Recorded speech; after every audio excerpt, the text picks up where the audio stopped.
esta lección continuamos con los settings y nos enfocamos más en la dimensión física. Veremos el atributo de escala, también el atributo de límites y la importancia que tiene, y sobre todo las preguntas que nos tenemos que hacer sobre la dimensión física cuando estemos llevando a cabo el diseño de un videojuego. ¿Qué tal, amigos de YouTube? Bienvenidos a esta lección en la cual seguimos hablando acerca de los settings y bueno, nos vamos a enfocar un poco más en la dimensión física y los atributos que tiene la dimensión física. Vamos a empezar viendo otro atributo. Ya habíamos visto el atributo de la dimensionalidad, ahora vamos a hablar acerca del atributo de la escala. La escala tiene que ver con el tamaño total del espacio físico que nosotros tenemos, del espacio que nosotros estamos representando y también los tamaños relativos de los objetos que se encuentran en ese juego. Algunas veces nosotros necesitamos llevar a cabo una pequeña distorsión en la escala para facilitar el juego, pero desde luego esta distorsión no debe de romper la ilusión. Por ejemplo, algún objeto o algún elemento que el usuario necesite recoger puede ser un poco más grande de como sería en el mundo real. Estamos nosotros aumentando la escala de ese objeto para facilitar la parte del gameplay. Esto es algo válido y es algo que se ha estado utilizando mucho. Sin embargo, con la mejora de las gráficas 3D y también la mejora de los dispositivos de desplegado, bueno, pues cada vez estamos utilizando escalas mucho más parecidas y menos distorsionadas. Cuando hacemos un juego en primera persona, la escala debe de ser precisa en el espacio arquitectónico. Esto es una recomendación, no es una regla. Bueno, entonces la escala es importante y tenemos que preguntarnos qué objetos los vamos a presentar en escala real, qué objetos los vamos a presentar más pequeños o qué objetos los vamos a presentar más grande. Esto siempre tiene que ser de acuerdo a tener un buen gameplay, tener algo que nos permita jugar de mejor manera y también tomar algo en cuenta que no debe de romper la ilusión esas distorsiones en la escala. Esto no significa que siempre nosotros tengamos que utilizar una escala lo más precisa posible al mundo real. Incluso llevar a cabo distorsiones en la escala puede formar parte real del gameplay y puede ser algo interesante adentro del juego o un elemento como tal del juego. Es decir, tener escalas variables puede ser un elemento muy importante también adentro del juego. Bueno, ¿qué les parece si empezamos a ver algunos videos? Para ver un ejemplo en donde la modificación o la distorsión de la escala puede formar parte del gameplay como tal, es Super Mario 64 en este nivel que es Tiny Huge Island. Vamos a ver el video.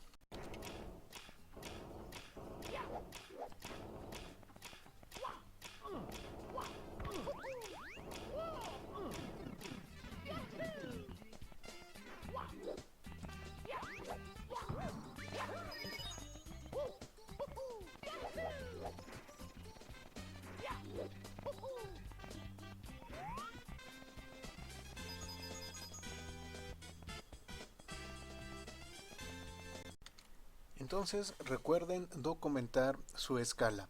¿Qué elementos van a tener escala natural? ¿Cuáles van a ser mostrados más pequeños? ¿Cuáles más grandes? ¿En qué momento? ¿Bajo qué condiciones? La modificación o la distorsión de la escala forma parte del gameplay o no forma parte del gameplay. Todo esto tiene que quedar documentado. Ok, continuamos con otra propiedad acerca de la dimensión física que son los límites. En muchos estilos de juego, bueno, nosotros vamos a tener un espacio físico y ese espacio físico va a tener un tamaño finito. Cuando esto sucede, ese tamaño finito decimos que tiene límites y tenemos que pensar en la forma como nosotros vamos a colocar esos límites. Algunas veces esos límites son naturales al estilo de juego. Por ejemplo, en una cancha de fútbol, una pista de carreras, bueno, pues los límites están fácilmente reconocibles y se pueden colocar de manera muy sencilla. En los espacios abiertos nosotros tenemos que pensar cómo vamos a delimitar ese espacio. ¿Qué es lo que vamos a colocar? Vamos a colocar algunas rocas, vamos a colocar muros, vamos a colocar árboles, un río, algo por el estilo que sea el límite hasta donde puede llegar el jugador, hasta donde puede llegar el usuario. Entonces nosotros tenemos que pensar cuáles son los límites que va a tener mi juego, no solamente en términos de el espacio que existe, sino también los objetos que van a evitar que el jugador vaya más allá de ese espacio. Entonces el límite también es un punto importante que nosotros tenemos que considerar. En algunos juegos, sobre todo en juegos de tipo arcade, existe el término de wrap. Entonces el wrap es una solución para los límites. Esto sucede como por ejemplo en Pac-Man, cuando nosotros salimos del lado derecho de la pantalla y entramos por el lado izquierdo. Es un ejemplo clásico de wrap y es una forma en la cual, bueno, se soluciona también la parte de los límites. Ahora ya tenemos muchos juegos de tipo Open World o también juegos de tipo Open Universe. En este caso, este tipo de juegos pueden no tener límites cuando los espacios se crean proceduralmente. Es decir, nosotros podemos continuar moviéndonos y moviéndonos y moviéndonos y moviéndonos y pues nunca vamos a tener que tomar en cuenta lo que vendría a ser un límite como tal, ya que ese espacio se va creando según nosotros vayamos avanzando dentro del mismo. Sin embargo, no todos los juegos que son de tipo Open World o de tipo Open Universe, bueno, son creados proceduralmente. Entonces, aunque el juego sea de mundo abierto, si ese mundo es muy grande pero es finito, aún así van a existir límites, no importa que sea mundo abierto. Si tenemos un tamaño finito adentro de ese espacio, bueno, tenemos que pensar en alguna forma de colocar y mantener esos límites. Entonces, ¿a qué llegamos con esto? A que los límites también tienen que ser documentados y tienen que ser pensados. ¿Qué es lo que va a evitar que mi jugador se salga más allá del espacio de juego que yo he creado? Pues veamos entonces ahora un ejemplo de un juego en el cual tenemos los límites definidos muy fácilmente y de manera muy concisa, como por ejemplo en este juego de NBA.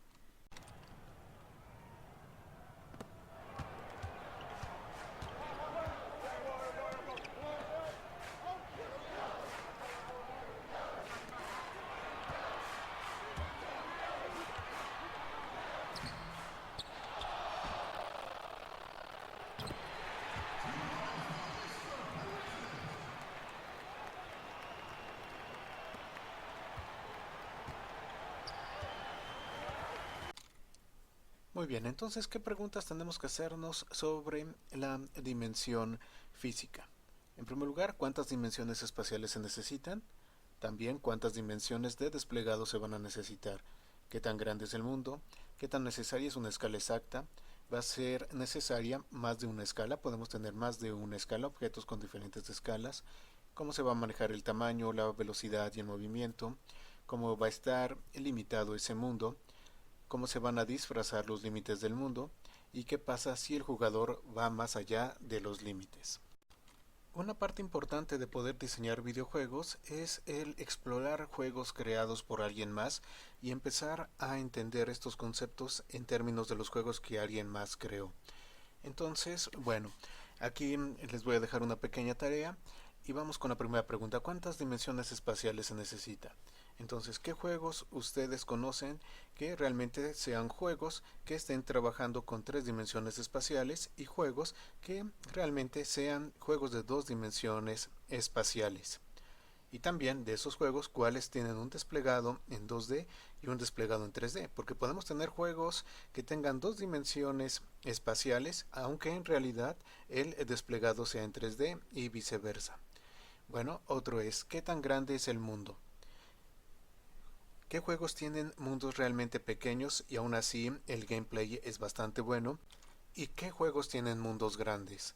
En el juego que ustedes están diseñando, ¿qué tan grande tiene que ser ese mundo?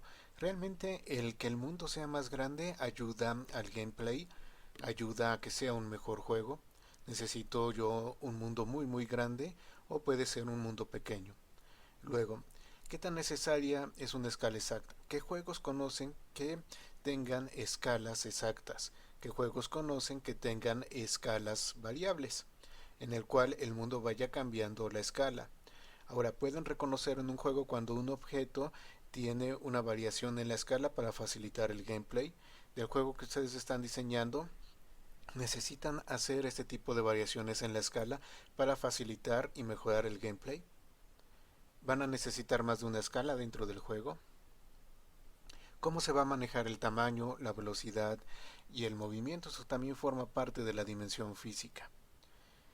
¿Qué velocidades voy a tener para moverme? ¿Qué espacios voy a tener para moverme? Luego tenemos la parte de las limitaciones del mundo.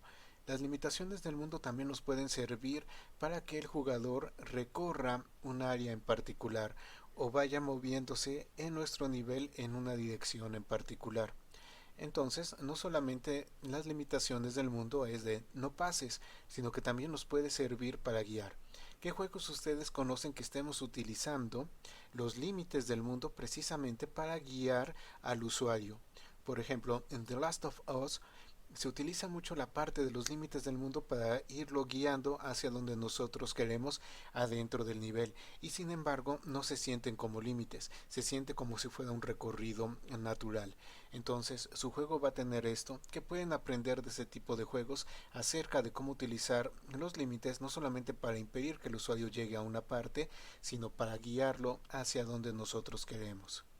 ¿Cómo se van a disfrazar los límites del mundo? ¿Qué están utilizando ustedes para indicar que ese es el límite del mundo? Van a tener un muro, van a tener rocas, van a tener árboles, van a tener agua. ¿De qué manera ustedes van a decirle al usuario hasta aquí tú puedes llegar y que se sienta de forma natural? ¿En qué juegos que ustedes han jugado no se siente natural el límite del mundo y en qué juegos sí? Bueno, ¿qué pasa si el jugador va más allá de los límites? ¿Cómo podemos detectar esto? ¿Qué es lo que va a suceder? ¿Realmente han pensado en la parte del testing, en una sección específica de llevar a cabo testing de límites de sus mundos? Un testing exclusivamente para los límites del nivel. Bueno, esto es un punto muy importante, porque ¿qué pasa si ustedes tienen mal colocados los límites y el jugador se sale de ese mundo, se sale de ese nivel? ¿Qué es lo que va a suceder ahí? Entonces, ¿han pensado en el testing acerca de la dimensión física? Bueno, son todas estas preguntas y cosas que deben de aprender y que deben de utilizar cuando estén diseñando sus juegos. Vamos a terminar aquí esta lección y en el próximo video vamos a seguir viendo más acerca de las dimensiones del setting. Aún nos falta mucho material, pero es muy importante que lo conozcan.